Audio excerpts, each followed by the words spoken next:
Hi there, this is Tracy. As I'm in this discovery stage of my recovery from a narcissist, I am becoming a very big detective. I am watching several videos a day. I certainly watch videos in the car on the way to places. And today I popped into Pinterest. I haven't pinned anything in a while. I don't know why. I mean, I've only been on the internet watching YouTubes for a few months. But I went into Pinterest and I had a narcissist abuse board and I looked at some new pins for it and I found these, and they are made by a woman named Shannon Thomas from southlakecounseling.org. So I'm not sure where South Lake is, but Shannon has written these and I would like to read them to you because as I read them, they were awesome, graphics that I printed out so that I could share this with you, because when I read it, it was like, this is awesome. Here we go. Survivors of psychological abuse have 2 milestones that they must come to terms with for their own recovery. Number 1, the toxic person will never change, so a survivor has to adjust accordingly. Number 2, the abuse is a game to the toxic person, so the survivor must not play into it.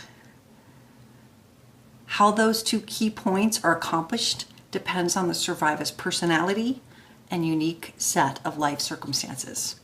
And then she goes to create 5 stages of recovery. And I'm going to read them to you because I really think that understanding and listening to this, it was so well done. Stage 1, despair.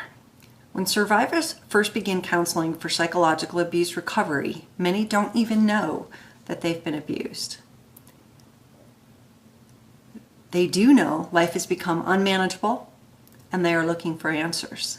Some don't yet understand the full depth of what has been done to them by the abusers. At the beginning of counselors, survivors, more times than not, in emotional chaos, anxious, depressed, or suicidal.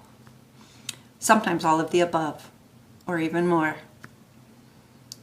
The very first place we start is in their safety, to make sure that they do not harm themselves. Once this has been established, we begin the work of identifying the despair and the survivor feels. The first stage of recovery can be a scary season in your life. Luckily, several stages follow and hope begins to shine through. Stage 1. Stage 2 of recovery is education. That's where I am right now. Psychological abuse is exceptionally insidious and therefore misunderstood.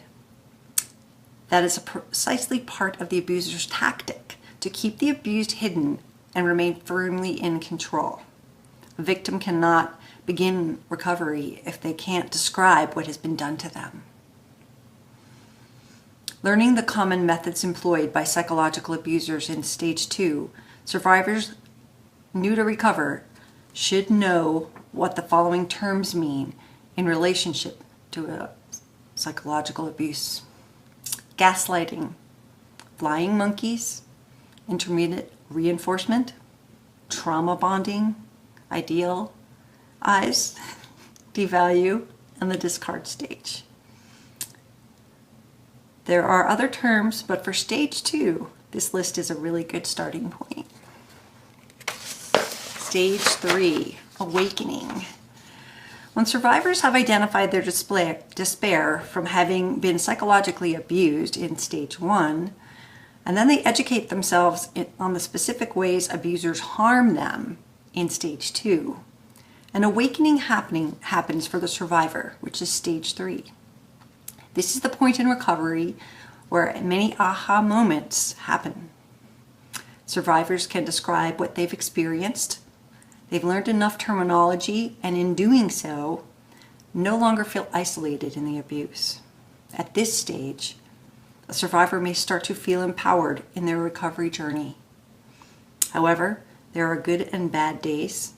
It is common for survivors to swing back on despair and back to awakening again.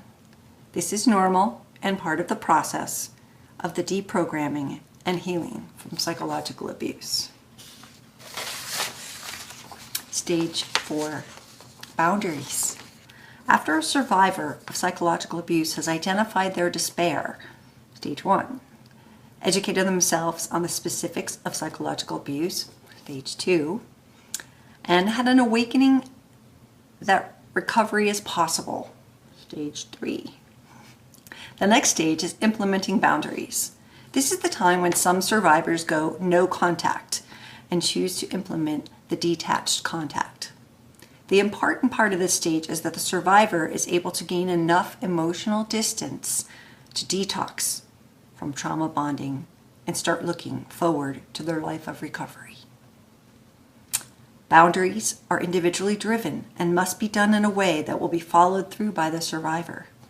At times, some survivors waver on setting limits with their abusers. To set healthy limits may mean the end of a relationship. It is not uncommon for some survivors to get stuck in this stage. And stage 5. After a survivor, it's restoration. After a survivor of psychological abuse has identified their despair, educated themselves, and had an awakening, and then implemented boundaries, the next stage of the restoration is of the material items.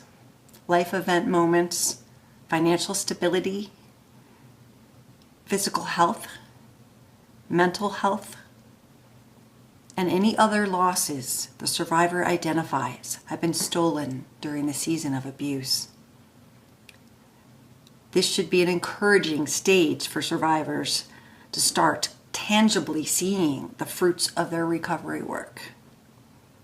Restoration can take longer than many survivors expect, so patience with the process of recovery is vitally important. Without patience, a survivor can easily become discouraged. So once again, I'd like to thank a Pinterest person for creating these graphics. I think they really hit home. They explain a lot. And Shannon Thomas of SouthLakeCounseling.org. That's her. I'm Tracy. Peace out.